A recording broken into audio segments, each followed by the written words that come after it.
1325 Pearl Street, the courthouse.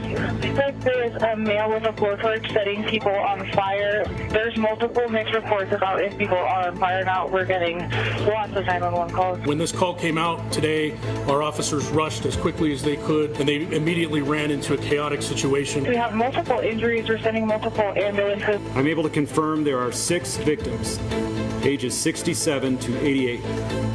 All of them have been transported to local hospitals. I was supposed to be here and I wasn't. I hear a lot of people here saying it was a protest. It was a silent walk. Women and children. It was attacked. The subject has been identified as Mohammed Sabri Solomon, and he's 45 years old. What I hope all Coloradans and all Americans can agree is that violence targeting individuals for nothing more than their Jewish identity is unacceptable. Any attempt to divide us through fear or harm has no place in Boulder, in Colorado, or anywhere in our nation. That is my promise, to hold the attacker fully accountable. Boulder has recovered before from acts of violence, and we will again recover. A targeted terror attack on Boulder's Pearl Street Mall. 6 people hurt and in the hospital. A suspect in police custody tonight. Thank you so much for joining us for Denver7 News at 10. I'm Jacqueline Allen, and we are searching for answers in this tragedy.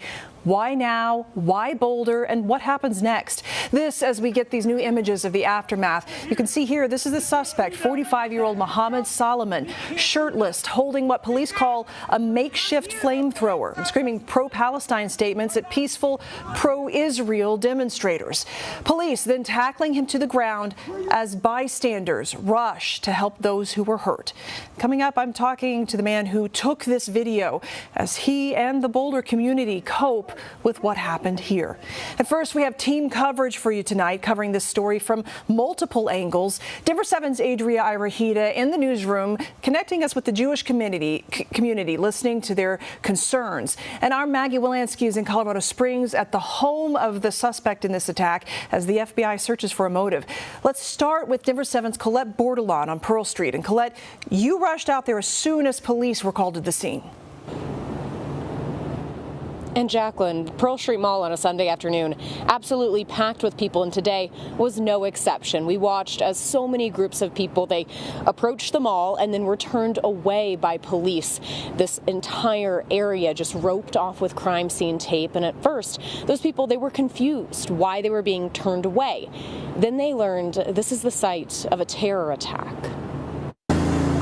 What's normally a space for community, expecting busy day because it's weekend, people get out to go restaurants, is roped off by crime scene tape on Sunday. So never happens here, basically. And those who saw what happened at Pearl Street Mall, we saw a couple of victims getting wheeled to an ambulance, are in a state of shock. It is clear that this is a targeted act of violence, and the FBI is investigating this as an act of terrorism. Just before 1:30 on Sunday afternoon, calls came in to Boulder police saying there was a man with a weapon and people were being set on fire. In total, there are 6 victims. 2 of them were taken to a burn unit in Aurora, one of them with very serious injuries. Witnesses are reporting that the subject used a makeshift flamethrower and threw an incendiary device into the crowd. The attack happened at a regularly scheduled weekly event called Run for Their Lives. I have done it, and so I understand what it is.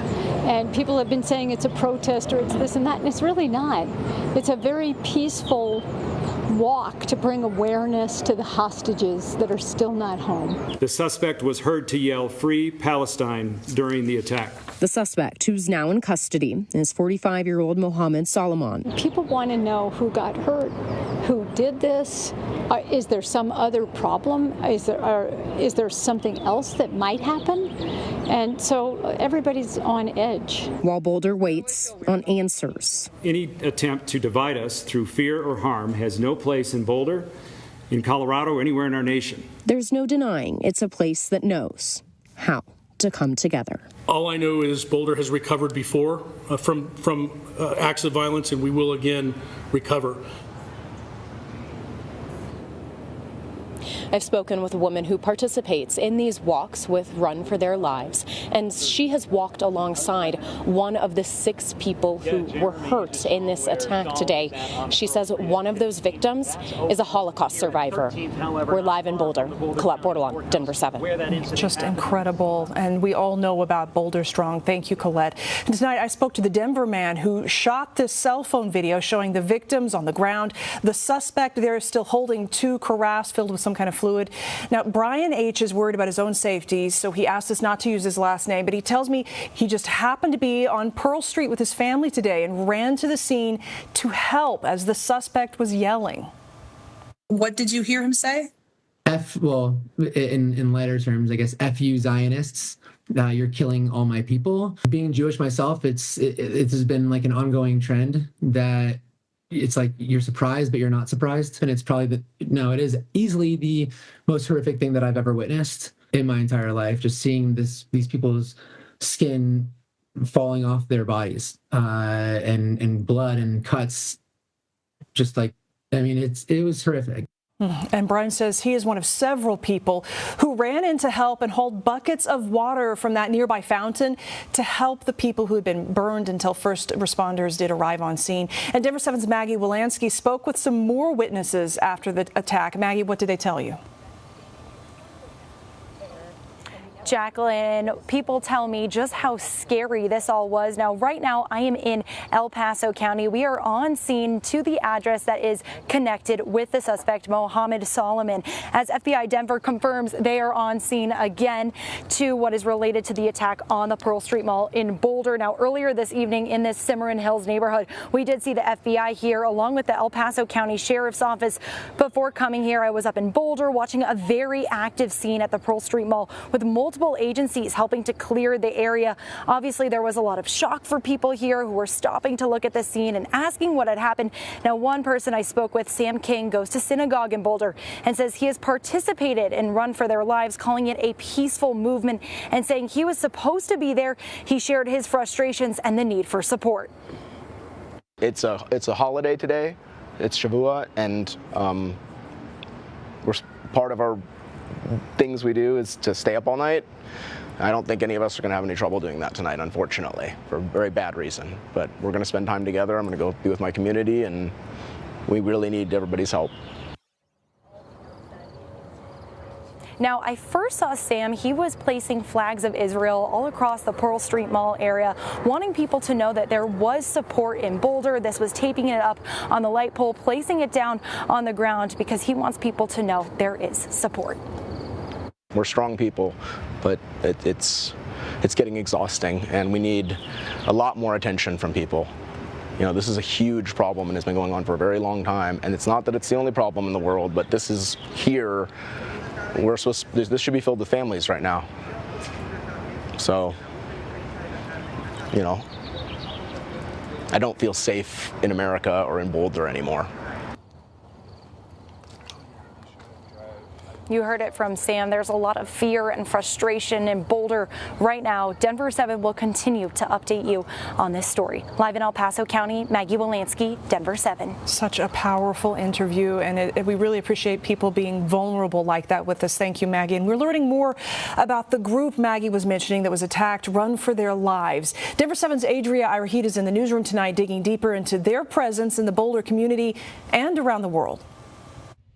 Jacqueline, we're learning more about that group that was gathering when those attacks happened. Run for Their Lives. Now, this is an organization that has groups that gather weekly all across the world, including right here in Boulder. Now, we're told that group in Boulder and those across the world have been meeting every Sunday since fall of 2023. A group spokesperson tells us the organization's mission is to raise awareness for hostages still in captivity in Gaza, saying what they do is not a protest. Instead, they take part in peaceful, silent walks during those weekly gatherings to raise awareness. The spokesperson also telling us their greatest concern at the moment is the well-being of the members of the group, especially those that were hospitalized. The attack leaving the Jewish community in Boulder and Denver understandably shaken up, and they say this is happening at the eve of a major Jewish holiday. Coming up in a few, I'll share some of those stories with you. In the newsroom, Adria Rahita, Denver 7. All right, thank you, Adria. And we are staying on top of this story all night. We'll check back in with our crews in just a little bit. Plus, coming up after the break, we are listening to Jewish community representatives as they call on state leaders to act now.